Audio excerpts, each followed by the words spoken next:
Bonjour à tous et à toutes. Aujourd'hui, j'ai envie de vous partager une petite vidéo sur un thème qui m'est cher. C'est quelque chose qui m'aide, je pense, dans ma vie depuis toujours, pour remonter la pente, pour traverser les épreuves, quand je vais moins bien, pour rebondir aussi. Et c'est une façon de faire, une façon de voir les choses que j'applique aussi en thérapie avec les gens qui viennent me voir chez moi. C'est ce que j'ai appelé l'auto-indulgence. L'auto-indulgence, qu'est-ce que c'est? C'est une manière d'être bienveillant envers soi-même. Peu importe ce que l'on ressent, ce que l'on vit, ce que l'on pense, c'est rester bienveillant, accepter ce que l'on ressent, avec beaucoup d'indulgence, beaucoup de tendresse et beaucoup de douceur. Alors nous sommes tous en train de traverser une grande crise planétaire. Des choses difficiles se passent autour de nous et parmi nous d'ailleurs. Et j'entends beaucoup de choses. J'entends beaucoup de gens qui soit trouvent ça très apaisant de rester chez eux, soit trouvent ça très angoissant. Des gens qui doivent travailler alors que c'est difficile d'y aller. Des gens qui se battent, des gens qui ont envie, des gens qui n'ont plus envie. Et je me dis qu'un peu d'indulgence dans tout ça, un peu de bienveillance pour soi-même, ça peut peut-être vous aider. Alors pour comprendre ce que c'est l'auto-indulgence, j'ai envie de vous donner des exemples de ce que ce n'est pas dans les circonstances actuelles du virus que l'on connaît bien. L'auto-indulgence, ce n'est pas se traiter de mauvaise mère, de mauvais parents, quand nos enfants n'écoutent plus, font des bobos à répétition, ou ne travaillent pas, ne veulent plus lire, ou ne pas écouter, ne pas aller au lit. Voilà, ne nous jugeons pas. L'auto-indulgence, ce n'est pas non plus se maltraiter en tant que femme notamment, en tant qu'homme peut-être aussi d'ailleurs, et se trouver grosse vache alors qu'on n'a pris que 1 ou 3 kilos pendant cette période. L'auto-indulgence, ce n'est pas non plus, et là je vais être un peu plus sérieuse, culpabiliser parce qu'on ne va plus travailler, culpabiliser parce qu'on va travailler et qu'on prend des risques peut-être pour sa famille, en tout cas c'est ce qu'on pense, ce qu'on croit. Ce n'est pas culpabiliser parce qu'on ne rapporte plus d'argent ou parce qu'il n'y en a qu'un dans la famille qui le fait. Ce n'est pas culpabiliser parce qu'en télétravail on est moins productif, voire pas du tout, mais ça chute. Alors sûrement vous vous retrouvez, j'imagine, dans certaines définitions. Si ce n'est pas le cas, vous pouvez juste arrêter la vidéo. Mais si c'est le cas, comme moi, comme beaucoup d'entre nous que je côtoie, écoutez la suite et je vais vous dire maintenant ce que c'est, l'auto-indulgence. Alors pour moi, ça se base sur une chose essentielle qui s'appelle l'acceptation. Il y a d'ailleurs un très chouette livre à lire si vous avez le temps, pour ceux qui ne travaillent pas peut-être, un très chouette livre de Tara Brach, je pense, sur l'acceptation radicale, qui parle vraiment de cela. Alors il s'agit d'accepter ce que l'on ressent, nos émotions, ce que l'on traverse. Juste accepter, dire « Ok, là, je ressens ça. Là, je suis joyeuse. » Ça, c'est super, en général, on accepte plus facilement. Mais c'est aussi « Là, je suis vraiment triste. Oh, là, je suis bouleversée. Là, j'ai vraiment très, très peur. Je suis angoissée, je suis bouleversée, je suis en rage, en colère. » Ça, on a plus souvent de difficultés à accepter. Alors, ce qu'on a tendance à faire, et ce que je vois beaucoup en séance, ce sont des gens qui, peut-être que j'avais été comme ça aussi d'ailleurs, je m'en souviens plus, des gens qui combattent ce qu'ils ressentent, ce qu'ils pensent. Ils sont toujours dans non, il faut pas, pourquoi est-ce que non, il faut être zen, il y a beaucoup de il faut quand on combat toutes nos émotions. Quand on n'est pas dans l'acceptation, on est dans le il faut, je dois, je devrais, pourquoi je suis comme ça, je devrais être autrement. J'ai d'ailleurs quelqu'un en tête qui se reconnaîtra peut-être, quelqu'un qui dit souvent mais j'ai pas à me plaindre. Hein, des gens qui souffrent beaucoup, qui ont traversé des choses difficiles dans leur vie, et ce qu'on vit là, c'est vraiment difficile, hein, j'en parlerai après, et qui répètent « mais je ne peux pas me plaindre ». Ben, peut-être que quand on souffre, on a peut-être le droit de se plaindre, en tout cas chez moi on peut, et ça fait du bien, parce que c'est la première chose, c'est d'accepter, de reconnaître « ok, c'est ça que je vis ». Et quand on reconnaît ce qu'on vit, ben, vous allez voir, ça apaise quelque chose. Et donc par rapport à ce qu'on vit aujourd'hui, hein, ce qu'on traverse tous tant bien que mal, en continuant notre route jour après jour, eh bien ça crée plein d'émotions différentes. Pour ma part, ça crée des émotions différentes plusieurs fois par jour. C'est assez interpellant. J'ai l'impression qu'il y a beaucoup de choses qui fluctuent, qui bougent tout le temps. Donc je peux me réveiller très bien, et puis 1 heure après être désespérée, puis 1 heure après être en pleine forme, avoir plein d'envie, plein de créativité, et puis me dire à quoi bon. J'imagine, en tout cas j'espère que je ne suis pas la seule à sentir ça, même si j'aimerais bien que vous soyez tous en pleine forme. J'imagine que vous aussi vous traversez des moments d'anxiété, de colère. Alors concrètement, comment on fait pour accepter, pour être dans une indulgence à travers l'acceptation de ce qu'on ressent? Moi, ce que je propose, c'est que vous visualisiez, une fois que vous avez ressenti que vous êtes dans la tristesse ou la colère, c'est de la nommer à l'intérieur de vous. Ok, ça, je suis triste. Pas vous mentir, pas faire semblant de rien, pas faire comme si l'émotion n'était pas là. Et de vous dire simplement, ok, c'est ce qui est là.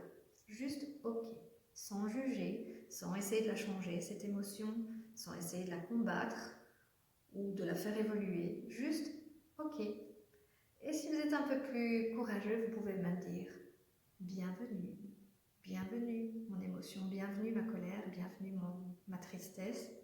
Et vous allez voir l'effet que ça fait quand on fait ça, c'est que ça crée vraiment une détente, un relâchement, un apaisement. Et quand j'ai des gens en face de moi, ce que j'observe, c'est un soupir. Le corps qui lâche quelque chose. Et ça, c'est vraiment le premier ingrédient pour passer à autre chose. Et donc pour vous sentir un peu mieux, et que l'émotion elle évolue. Si vous l'acceptez, si vous l'accueillez, si vous lui dites bonjour, ok, je ressens, tu es là, ça lui permet de partir tout doucement. Alors ce que beaucoup d'entre nous expérimentent aujourd'hui, c'est la peur évidemment, l'angoisse, l'anxiété, les doutes quant à l'avenir, la peur quant à la maladie peut-être pour certains, la peur de perdre des proches. Et la peur, vous pouvez aussi la regarder comme ça, l'accueillir, la nommer à l'intérieur de vous comme je vous le propose, et la laisser prendre un peu de place sans vous identifier à elle, vous la laissez là et vous la regardez et vous pouvez vous dire de quoi j'ai peur. Et vous pouvez nommer et laisser venir et peut-être écrire aussi. Certains, ça leur fait beaucoup de bien d'écrire.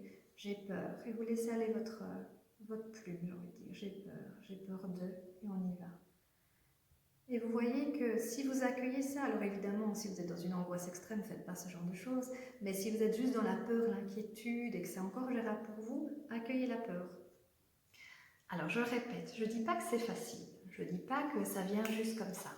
Je dis pas ça, je dis que c'est vraiment un entraînement, juste tous les jours, être dans le ressenti, accepter ce que l'on vit, ce que l'on ressent, ce que l'on pense.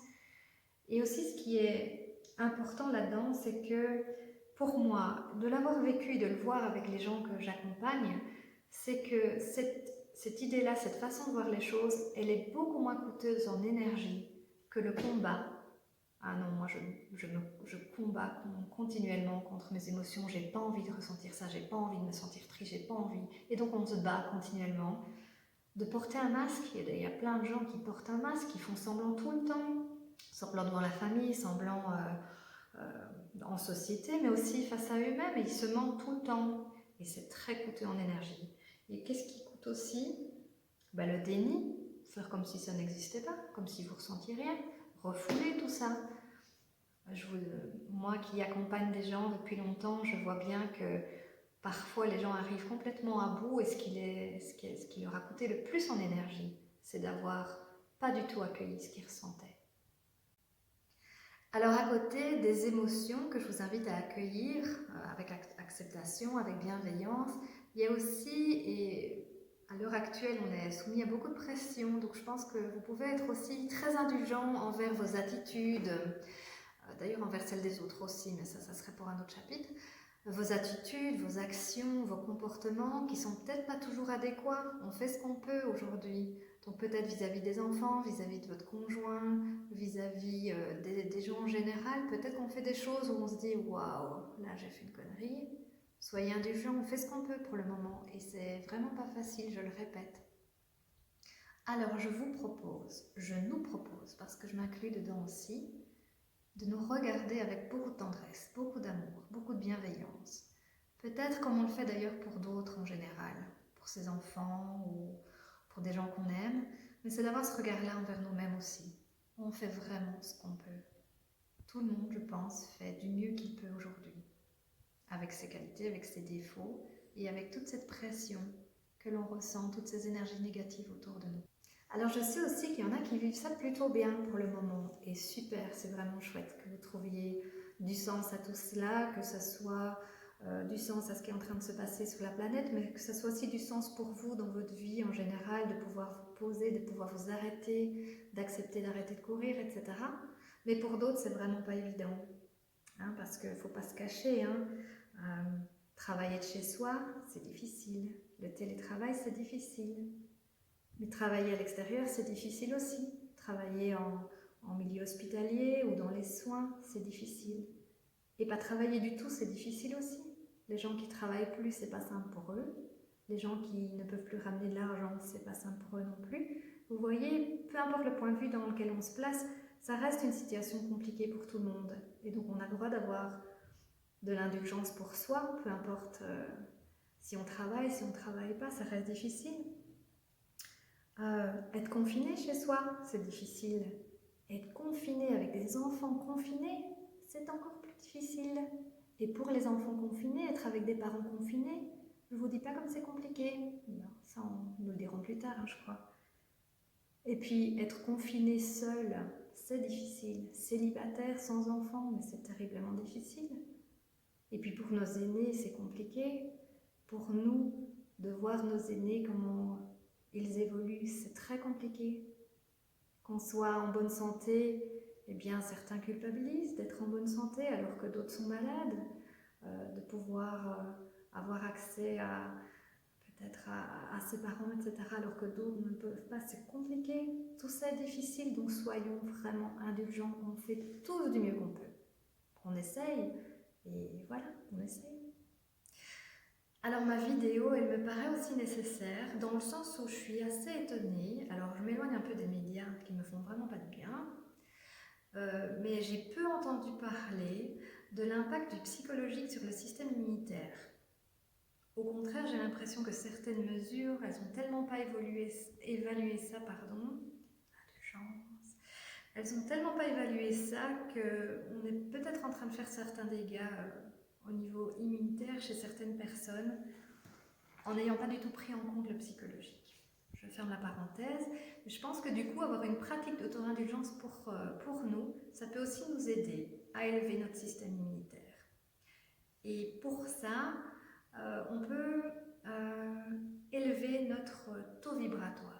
Notre taux vibratoire, c'est nos vibrations positives. Comment on peut faire rayonner tout autour de nous. Alors c'est assez subtil, hein, il y en a qui connaissent, d'autres pas.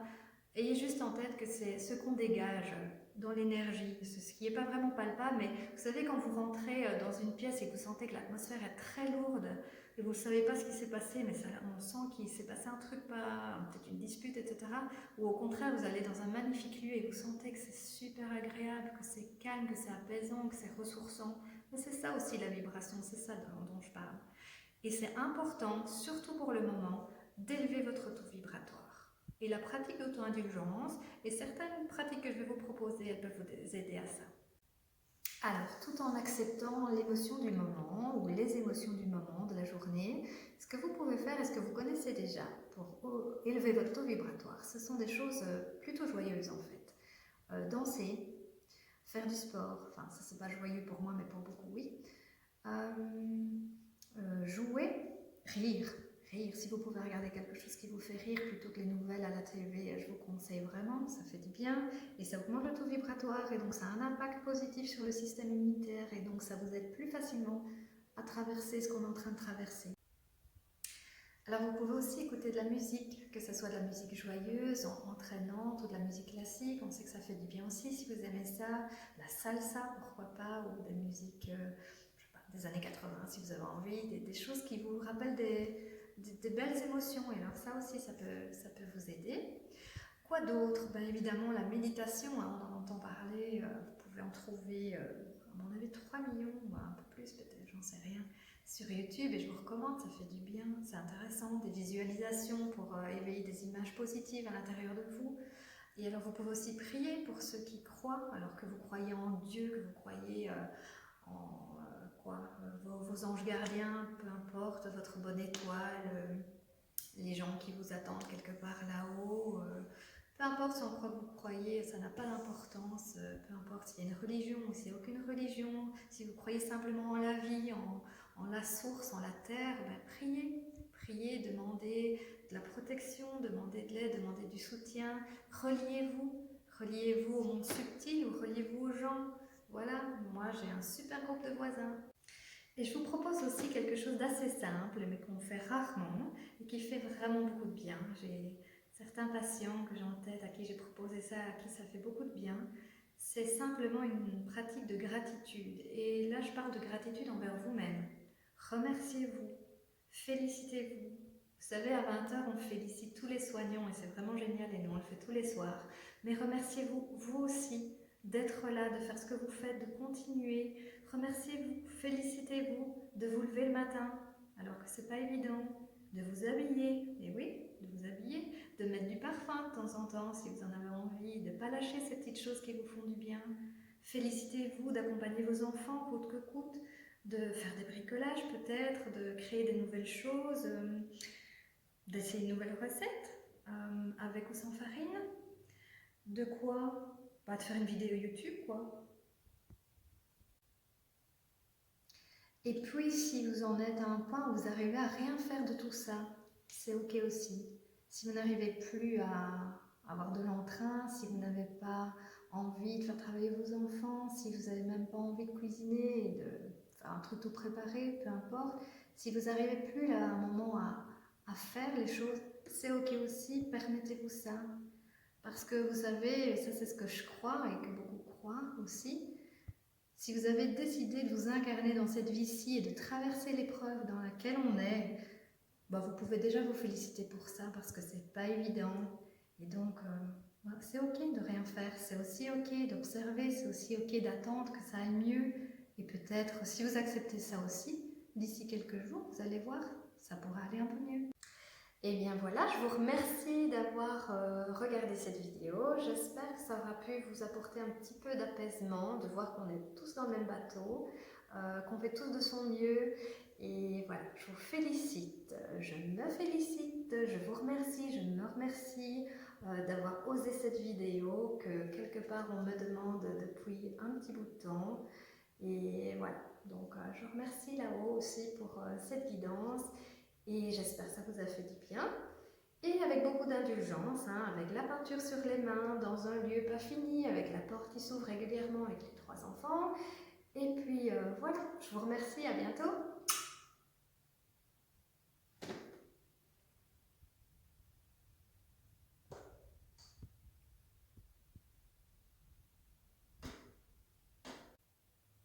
Alors, ce que ce n'est pas. Non, alors peut-être que vous vous retrouvez, même sûrement peut-être, non